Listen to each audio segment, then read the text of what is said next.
भगवान महावीर के चरणों में शत वंदन नमन। आप सभी को मेरा सादर जय जिनेन्द्र। 12 चक्रवर्ती की श्रृंखला में आज हम 8वें चक्रवर्ती के बारे में जानेंगे। 8वें चक्रवर्ती सुभौम चक्रवर्ती हस्तिनापुर नगर में पौरव वंशी कार्तवीर्य नाम का राजा था। उसके कामधेनु के लोभ में जमदग्नि नामक तपस्वी को मार डाला। जमदग्नि का लड़का परशुराम था। वह भी बड़ा बलवान था, अतः उसने क्रुद्ध होकर पिता को मारने वाले कार्तवीर्य को मार डाला। उस समय कार्तवीर्य की तारा नाम की रानी गर्भवती थी। वह गुप्त रूप से कौशिक ऋषि के आश्रम में जा पहुंची। वहां उसने 8वें चक्रवर्ती को जन्म दिया।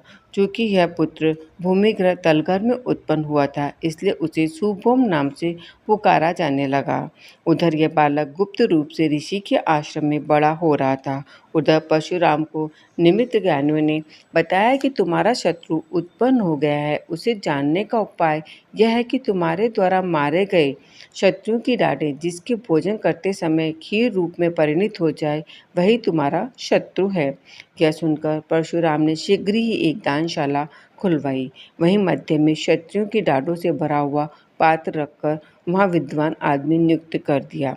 जब सुभौम को इस बात का पता चला तो वह शीघ्र ही वहाँ पहुंचकर भोजनशाला में खाने के लिए बैठ गया। ब्राह्मण के अग्रासन पर बैठे हुए कुमार सुभौम के आगे डाढ़ों का पात्र रखा गया। उसके प्रभाव से समस्त डाढ़ें खीर रूप में परिणित हो गई। यह सूचना शीघ्र ही परशुराम को दे दी गई और वह अपना फरसा लेकर शीघ्र ही उसे मारने आ गया। उस समय सुभौम के पुण्य से वह थाली चक्र रत्न बन गई। उसने उसी चक्र से परशुराम को मार गिराया। सुभौम चक्रवर्ती अष्टम चक्र के रूप में प्रकट हो गए। 14 रत्न, नवनिधियाँ और 32,000 मुकुटबुद्ध राजा उनकी सेवा करने लगे। इस 8वें चक्रवर्ती की 1000 वर्ष की आयु थी।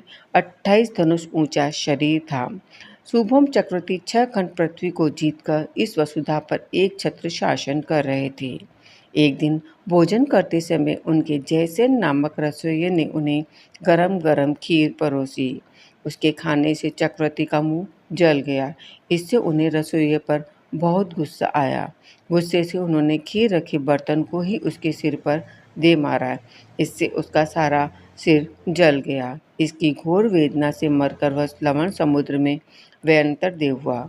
वो अवधि ज्ञान से अपने पूर्व भव की बात को जानकर चक्रवर्ती पर अपने गुस्से का उसका पार न रहा। प्रतिहिंसा से उसका जी बेचैन हो उठा। तब वह एक तपस्वी बनकर अच्छे अच्छे सुंदर फूलों का अपने हाथों में लिए चक्रवर्ती के पास पहुंचा। फलों को उसने चक्रवर्ती को भेंट किया।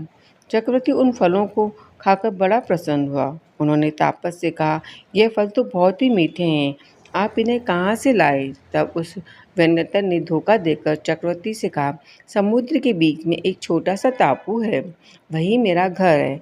आप मुझ गरीब पर कृपा करके मेरे घर को पवित्र करें तो मैं आपको बहुत से ऐसे ऐसे उत्तम मीठे फल भेंट करूँगा, कारण वहाँ पर ऐसे फलों के बगीचे हैं।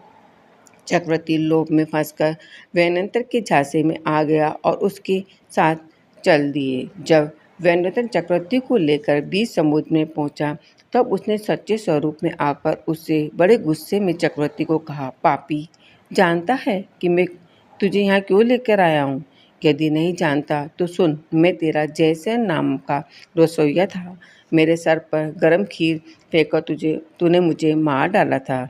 अब उसी का बदला लेने के लिए मैं तुझे यहाँ लेकर आया हूँ। बोल अब कहाँ जाएगा? जैसा कर्म किया है वैसा फल भोगने को तैयार हो जा। अब तुझ जैसे पापियों की यही सजा है। चक्रवर्ती घबराकर नवकार मंत्र का स्मरण करने लगा। मंत्र के प्रभाव से वेन्नतर कुछ नहीं कर पा रहा था। तब उसने कूटनीति अपनाई। बोला, क्या हुआ, घबरा गया क्या? अभी भी एक उपाय है जिससे तू बच सकता है। जो तू मंत्र बोल रहा है उसे पानी पर लिखकर अपने पाँव से मिटा दे तो मैं तुझे जीवित छोड़ दूंगा, नहीं तो मैं तुझे अवश्य ही मार डालूंगा।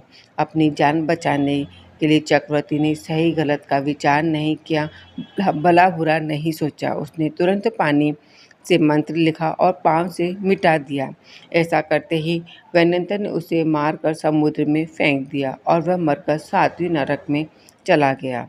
जब तक शुभम चक्रवर्ती की जैन धर्म पर नवकार मंत्र पर श्रद्धा थी तब तक वैनतर उसका कुछ भी नहीं बिगाड़ सका, किंतु जैसे ही उसके नवकार मंत्र की अविनय किया तो वैनंतर ने उसे मार डाला। जो पंच परमेष्टि की शरण में जाता है उसे किसी दूसरे की शरण में जाने की जरूरत नहीं पड़ती है। ऐसे चक्रवर्ती राजा को जो अपनी आसक्ति व मूर्खता से नरक में गए। शुभम चक्रवर्ती 7वीं नरक में गए। मैंने आपको 8वें चक्रवर्ती के बारे में कुछ जानकारी दी। अगर इसमें कुछ गलत कहा हो तो आप मुझे क्षमा करें। तत्समिच्छामि दुक्कडम। सादर जय जिनेंद्र।